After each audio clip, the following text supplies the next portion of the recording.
పశ్చిమ గోదావరి జిల్లా ఆచంటలోనే వెలిసిన శ్రీ ఆచంటేశ్వర స్వామి శివరాత్రి మహోత్సవంలో స్వామివారి కళ్యాణం వైభవోపేతంగా నిర్వహించారు.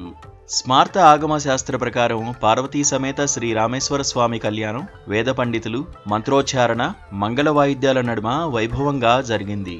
ఆలయ అర్చకులు, వేద పండితులు, గ్రామ ప్రజలు లోక కళ్యాణార్థం నిర్వహించిన స్వామివారి కళ్యాణాన్ని తిలకించేందుకు పెద్ద ఎత్తున భక్తులు తరలివచ్చారు. 5 రోజులు శివరాత్రి ఉత్సవాల కోసం ఆలయ ప్రాంగణమంతా విద్యుత్ కాంతులతో విరాజిల్లుతోంది. స్వామివారి కళ్యాణం సమయంలో భక్తుల రద్దీ బాగా కనిపించింది. ఆయన వివాహ వేడుకను తిలకించిన భక్తులు పరవశించారు. స్వామి కళ్యాణ కార్యక్రమంలో పాల్గొనడం అదృష్టంగా భావిస్తున్నారు.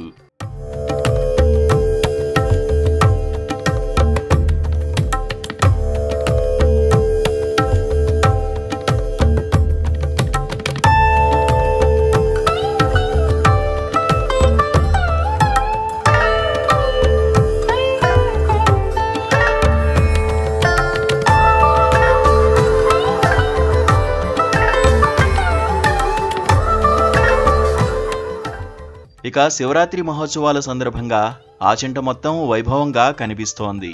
రంగురంగుల లైట్లతో ప్రకాశవంతంగా కనిపిస్తోంది. ఇక శివరాత్రి రోజున ఆచంటేశ్వర స్వామిని దర్శించుకునేందుకు పెద్ద ఎత్తున భక్తులు రానున్నారు. ఈ క్రమంలో వారి కోసం అధికారులు అన్ని ఏర్పాట్లు చేశారు. ఎక్కడా ఎలాంటి ఇబ్బంది రాకుండా ఉండేలా చూసుకుంటున్నారు.